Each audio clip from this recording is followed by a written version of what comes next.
Hey everyone, it's Natalie. I'm back again today to do a video on identifying if you have a narcissist as a mother-in-law.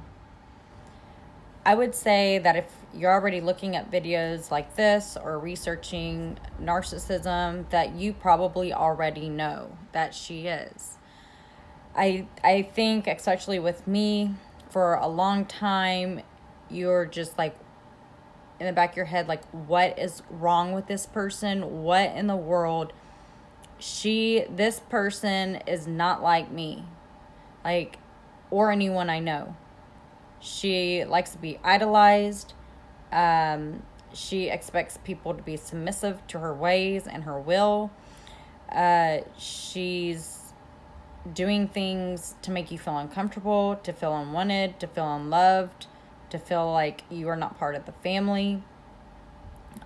She's passive aggressive to you.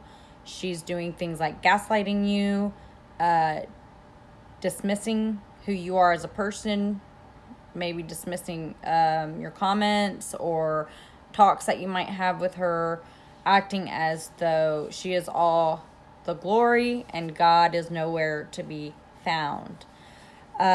She is doing things like putting her nose into your marriage.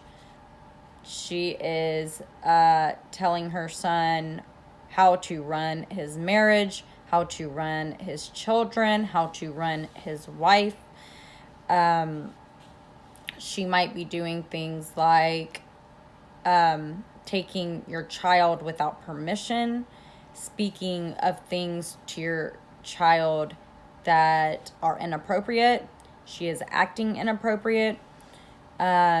She might be pulling your husband aside and whispering conniving, deceitful things about you to him.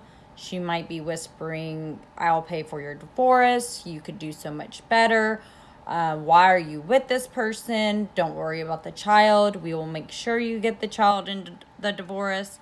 She might be telling your husband on the side, why did you buy your wife that jewelry? Why did you buy your wife that car, the house?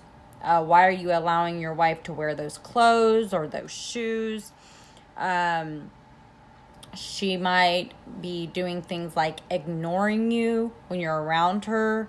She might be ignoring you in public or in private, embarrassing you, deliberately causing conflict with you. She might be deliberately undermining you on subjects that maybe you have set your authority in, and she is going behind your back and saying, no, don't listen to her, do it my way. If I've named, and I can keep going on, if I've named anything or all of the things I just said, more than likely you're dealing with somebody with a cluster B personality, an antisocial personality, a narcissistic personality. And when you encounter or you actually start being aware of this person and their antisocial personality, I think you finally realize, oh, hold on, I gotta shut the door. Hold on one second. Sorry, I'm at work. But when you're finally figuring out what's going on, that this person has a anti-personality disorder, I think it finally starts resonating with you about everything that that you've been going through in your relationship with your mother-in-law. I think you finally start realizing that it's not you, even though maybe it's been months, maybe it's been years. You have second-guessed yourself and thought, like, is it me? Am I the one in the wrong? Am I the one that is not being a good daughter-in-law? You're thinking that, like, what can I do to make the situation better? It's obviously me. Like, what can I do? And so what you start to do is you start to change who you are. You start to change your personality. You start to change how you act in front of her. You might even start permanently acting a certain way in front of your husband, in front of your immediate family. And people start saying, like, what's wrong? Why are you acting that way? This is not you. Like, what's going on? And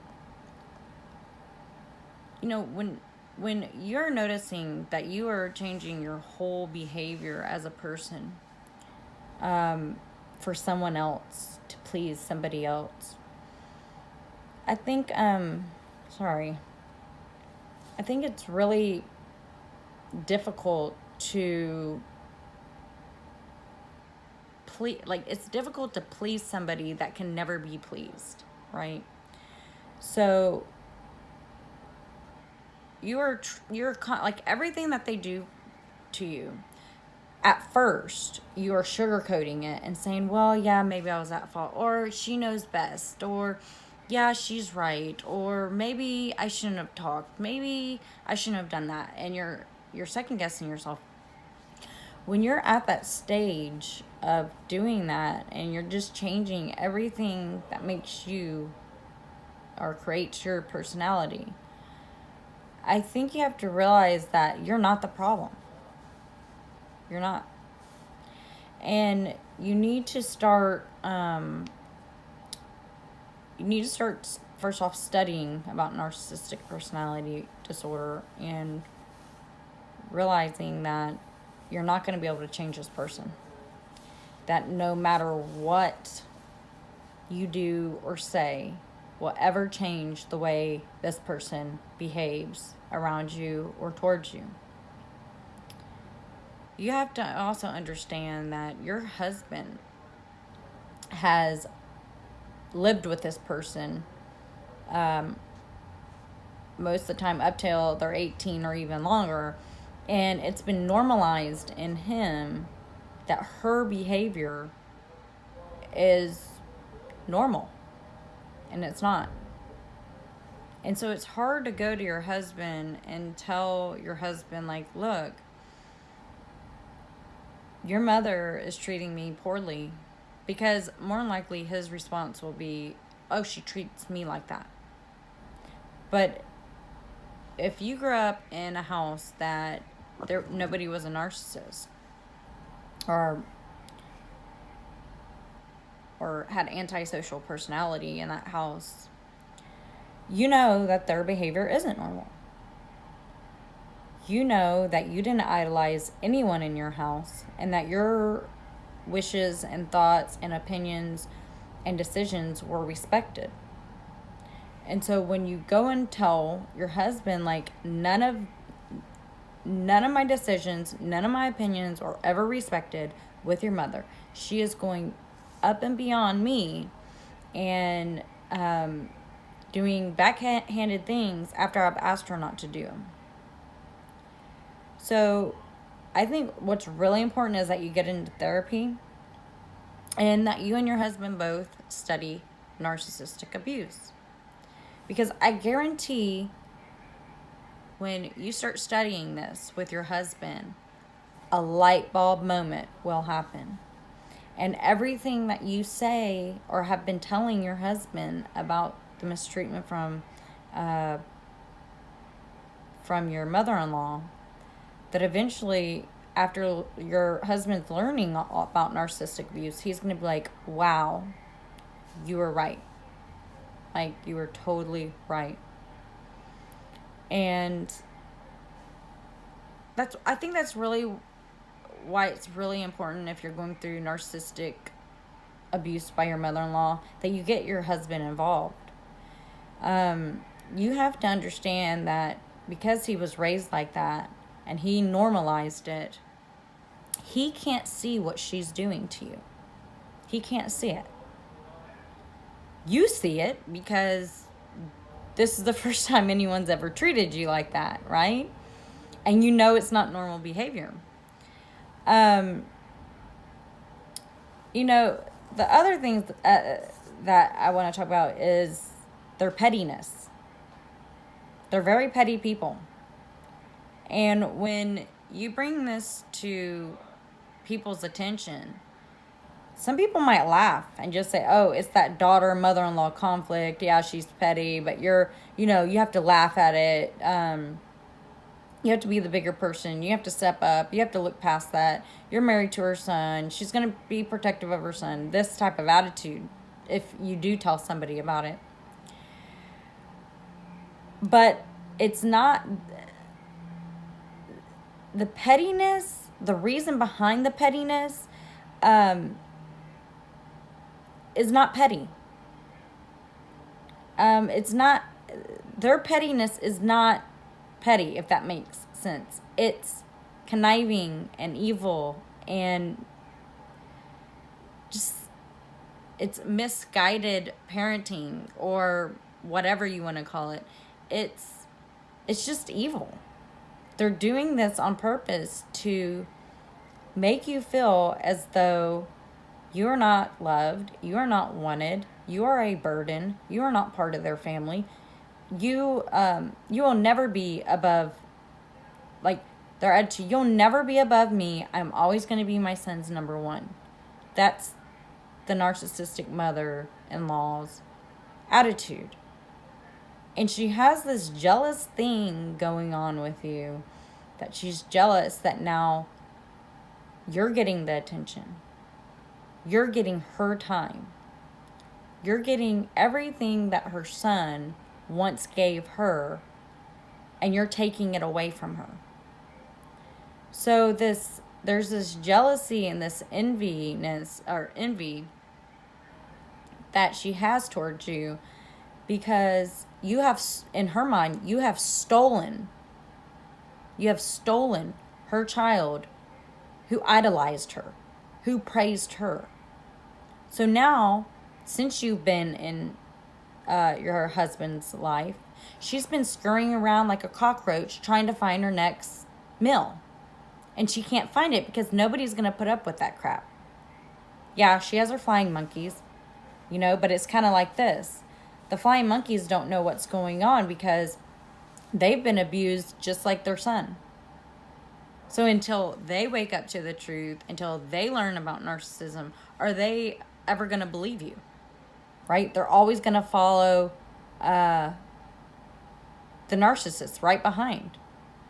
So, and that's the thing too, is with a narcissist, you will never get an apology. You'll never get an explanation. You'll never be able to have a heart-to-heart and actually feel it without them using that heart-to-heart to take advantage of the situation of you, to gaslight you on it and all this. What they do is they take these flying monkeys, and the flying monkeys goes and does the dirty work of the narcissist. And that is finding out how you feel, finding out how your husband or their son feels, finding out if you have anything bad to say about them, maybe finding out some things about your life that you don't share with that narcissist. And then the flying monkeys, they go back and fly back to the narcissist and tells them everything.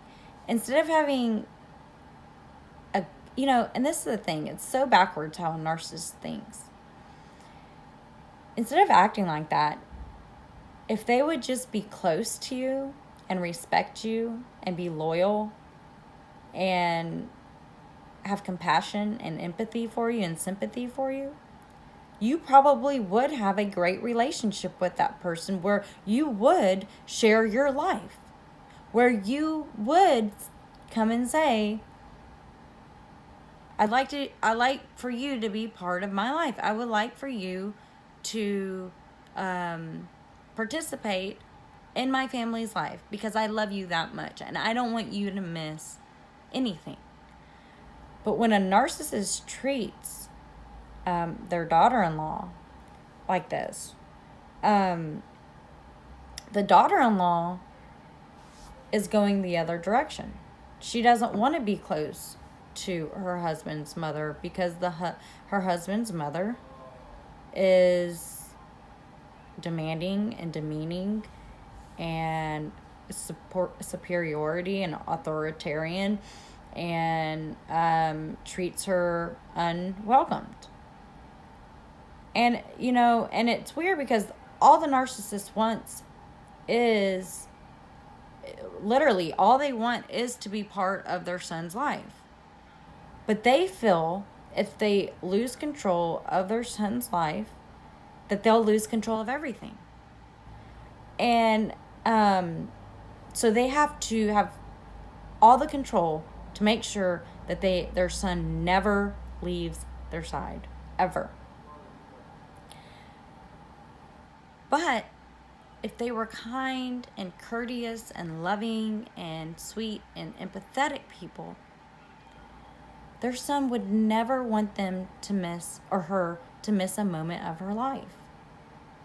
And the same with the daughter-in-law. And so when you're pushing your son's wife, the daughter-in-law, I'm speaking from a mother-in-law point, if the mother-in-law is pushing the daughter-in-law the way she is and being cruel and evil to her for no reason, the daughter-in-law, because she is married to the husband, does have control in that relationship. They both have control because it's that unit, that family is the immediate family that you have in your life. It's not the mothers and mother-in-laws and brothers and sisters. It's the family that you actually created. That's your immediate family. When she's acting like that, the daughter-in-law is going to eventually put her foot down if she has somewhat of a shiny spine. Because I think, and look, I'll tell you this. I always knew something was wrong with my mother-in-law. I just couldn't put my finger on it. Back then, I was young, 15 years old when I first met her. I didn't know what narcissistic abuse was because I wasn't abused in my home. So I didn't know that there was any abuse like that out there. But when I got a little bit older and realized, there's got to be an answer to this. This is not normal behavior. I started researching it and found narcissistic abuse. And a light bulb went off in my head. And I thought, wow, I finally have the answer I've been looking for. Because I will say this. It took me 18 years to finally put my foot down and say no more. Almost 19 years. And said no more. Because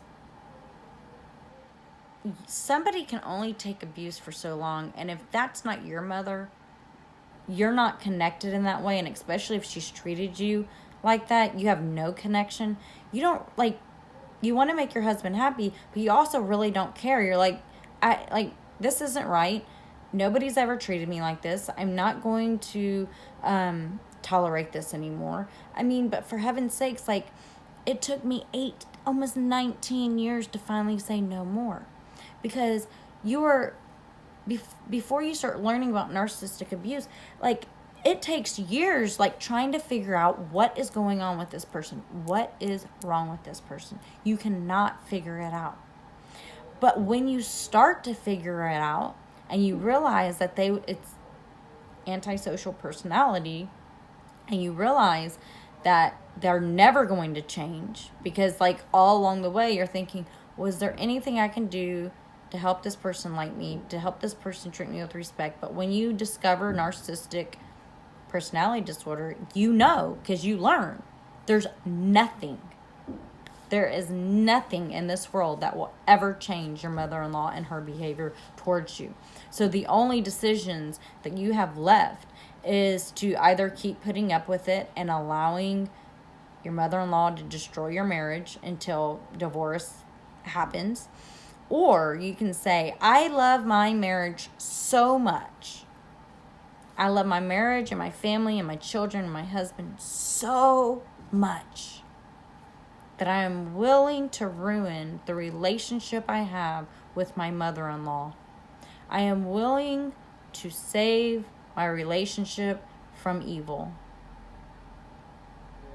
When you're at that point that you're going no contact, very low contact, you will start to feel like your old self again. Because I know for many years, when I was in the presence of my mother-in-law, I wasn't me. She never knew who I truly was as a person. Because I was constantly putting on this front of what she expected me to be. And even though I did that, it was never good enough for her. Never. And every time I was around her, I felt like I was a child who was trying to behave in front of adults or my parents. And so you can't allow your mother-in-law to destroy your family. It's not her marriage. It's not her business. And number one, you should never allow your narcissistic in-laws, mother-in-law or father-in-law, are left alone with your child. Because you shouldn't let the narcissist corrupt the innocent. And that's basically what would happen. Because if she did it to her own child, right? She took their innocence from them. What makes you think she's not going to do it to your child? She will. So it's really important that you draw a fine line in the sand or in that relationship of what your mother-in-law is allowed to do and what she is not. The problem with this is a narcissist will always cross that line. And I think the boundary crossing is one of the main reasons why people go no contact with their in-laws. You know, they have a problem with letting their child be an adult, letting their child raise their family unit as he sees fit and how the wife sees fit. But in their head, they think everybody has to raise that child the way they raised their child. And heaven forbid, I couldn't imagine how different my son would be if we raised my son like my narcissistic mother-in-law raised her children. You know, my husband is still dealing with a lot from his childhood and the way that his mother treated him. Now, was she, quote unquote, a perfect mother? Yes. She's a narcissist. She made sure everything was perfect in their life. But was there a closeness? Was there a bond? Was he able to develop his own personality into what he wanted? No, there wasn't. And so, yeah, maybe the dinner was cooked perfectly and on time and the house was cleaned and they took fancy vacations and bought him what he needed. But was that bond, that connection there that actually develops you and your child's relationship into a close one? It wasn't there for him. He still, to this day, doesn't know how to act around his parents. And you can see it when he goes around his parents, he acts like a child. Everything they say goes. They're authoritarian. It doesn't matter what his opinions are or his decisions. They will always undermine him and do what they want.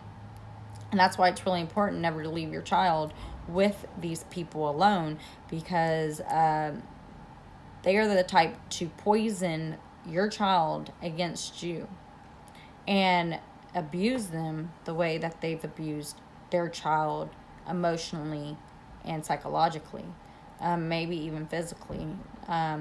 So, you know, I'm just kind of making this video because I hadn't made one in a few days. But, you know, if anything that I said, if you've experienced any of this with your mother-in-law, she's definitely narcissistic. Definitely. And the best thing you can do is you and your husband should go into therapy or counseling, and talk about it and learn about narcissistic abuse together. Because if one person, let's say you, the daughter-in-law, is learning about it, but your husband is not, it's going to be difficult for your husband to understand what you're even telling him. And he might even, like, blow you off, like, whatever, you sound crazy, right? Because he's so used to that, the way that his mom is, that when you go and tell him this is not normal, he's not going to believe you. Or maybe he does. And that's the other thing. Like, some of the things that I told my husband about his mother, he believed. But then it took him educating himself on other things for him to say, oh, light bulb moment, you know.